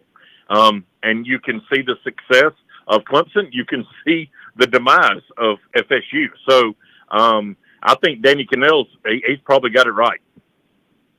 All right, guys, as Phil likes to do. Oh, go ahead, Corey. Danny Cannell's my former teammate, by the way, who's a dud. So don't trust anything Danny Cannell tells you, because he is the biggest win that there is. So, Danny, what I'm doing is, if I saw him, I have to say, Jesus, forgive me. I can't turn the other cheek, but I'm going to swap a cheek. Because what I do to Danny Cannell, because he's an SEC hater, he's an ACC homer, and believe anything that he says. He did admit to all of that, Corey. And I've got his phone number if you need to get in touch with him. I'd be happy to pass that along. He's scared of me. I don't hit him too many times in the head. He's scared of me. A lot of people are, Corey. A lot of people are scared of him. Indeed. All right, guys, time to get the rivalry meter as we hit the early moments of October. Corey, let's start with you. Gamecocks, Clemson, if they played this weekend, how confident are you in USC? Neutral field, I'm taking the Gamecocks. At Clemson, I'm starting to get a little bit nervous just because some injuries and things like that. I want to see the North Sellers on a big stage like this game against Ole Miss. But Gamecocks all day, every day, forever. Praise God. Gamecocks, 10 out of 10. All right, so he's at 10 this week. Will Merritt, I'm guessing you are the same for the Tigers. No, I'm going 20. Okay, 20. Hey, listen, man. I'm going 20. One out of 10, I'm going 20. Your Clemson Tigers are doing some nice little things, but Will, here's a note to self. Y'all haven't played nobody. I mean, you've been playing JV teams. Okay. And the team that you playing this weekend is one game. I mean, the ACC is atrocious right now, bro. I mean, Miami shouldn't have lost to Virginia Tech. They cheated so they can keep an ACC team in the top 10. What does that have to do with Clemson versus South Carolina? I'm just saying, but when you're playing JV team and you haven't played real football yet, you played real football one game, and it was embarrassing. When you play real football, you play against Clemson and you get your tail whipped. That's what happens. 34-3. You want to throw in a score, Will? Since Corey has. So you're hanging your hat on Georgia now, and versus Clemson versus South Carolina, and you're hanging your hat on Georgia. What's that got to do with what's going to happen after Thanksgiving? When your turkey doesn't taste good.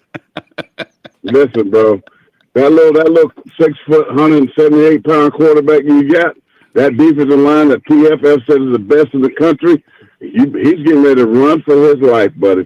Let me tell you. And when Case Klubnik runs for his life, guess what he does? He thinks it's Christmas time because he's offering the football to everybody else as presents. All right. Well, let's go on record right now. Let's put something on the line. I'll tell you what I'm gonna do. I'm gonna bet you some power since you don't have any. I'm gonna bet you. That's nice of you, Corey. I think we all need to give Will some power. Some batteries. We'll need some power. He got his Celeste, he got his 4-wheeler, he got his 2500 truck, all that, but he needs some batteries for those flashlights, though, so he don't like pee on the floor at night when he got to get up. All I know is I got a beautiful wife and a warm dog at home. That's all I need. Oh, that's too much information. I gotta go. I'm praying and for on you. that, thank you guys. Will, we're thinking about you, buddy. Hope you get power back real soon. All right, sounds good. Y'all have a good one. All right, thanks, fellas. Be safe. All right, the M&M boys. What a way to wrap up a Thursday with Will Merritt and Corey Miller. I didn't realize, Smitty, that Corey had that kind of disdain for Danny Cannell. I wouldn't have brought it up. Oh, what a great line. We've got to get that in the opener for him. Danny Cannell's a former teammate of mine. He's a dud. He's a meatball. Well, I hope since Will's got to live in the dark, I hope he doesn't mix up his beautiful wife and his warm dog at any point.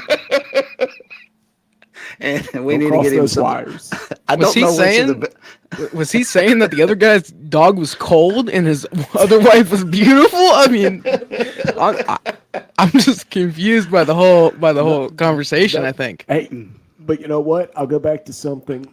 Corey Miller did exactly what I wanted him to do because he did. Again, he played in the NFL alongside Chris Doleman and Lawrence Taylor. Yeah, and he did lay out all the reasons that Kyle Kennard has been successful early this season and why South Carolina's defensive line has been so good. He talked about, he really broke it down from a pass rush perspective about attacking half a man. And then Will Merritt chimed in with, you don't know what is coming next because of the counter move. So Kyle Kennard, that get off, he can get off in, and he's strong enough to go back to the inside. And then, as Corey Miller said, great motor. And Look, I'm going to second that. Obviously, I'm not an analyst like Corey Miller is, but I will say this. In the games that I was covering, including Old Dominion, South Carolina was in a situation. Well, here's a good example. Akron. In the Akron game, as late as Kyle Kennard was into that game, he was still rushing the passer with ferocity. That's that motor Corey Miller is talking about, and that's one of the reasons he's been successful. And watch out, Ole Miss. South Carolina does have a pass rush. They do, and on the flip side, to be fair, Ole Miss has a terrific defense and a pass rush as well. But I think, as you pointed out, and it's true for Jackson Dart, if Ole Miss's offensive line gives him time to throw, Dart's going to make plays down the field. Same thing for Lador Sellers or Robbie Ashford, whomever we see back there on Saturday. If they have time to throw, I think they can exploit the Ole Miss secondary. But the question is, can both offensive lines hold up? As Will Merritt very well illustrated, can they hold up against those two defensive fronts, which for both teams may be the best they face all season? Absolutely. And it was said tonight several times. Corey Miller said it. Mike Morgan said it. South Carolina has to succeed on third down. And you know what? Watch out. On the other side, watch out. Ole Miss and Lane Kiffin might be going for it on fourth down. He didn't like punting last week as much as they did. He might be going for it on fourth down this week. Smitty, really appreciate you pinch hitting the past couple of nights. Phil's back tomorrow, folks, and we'll see you then for a Football Friday.